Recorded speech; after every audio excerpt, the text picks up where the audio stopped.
بسم الله الرحمن الرحيم سورة البقرة آيات نمبر 2 قال يا آدم أنبئهم بأسمائهم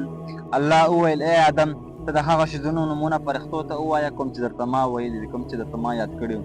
فلما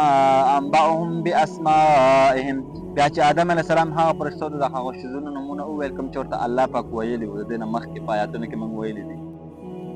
قال ألم أقل لكم إني أعلم غيب السماوات والأرض الله وویل فرښتو ته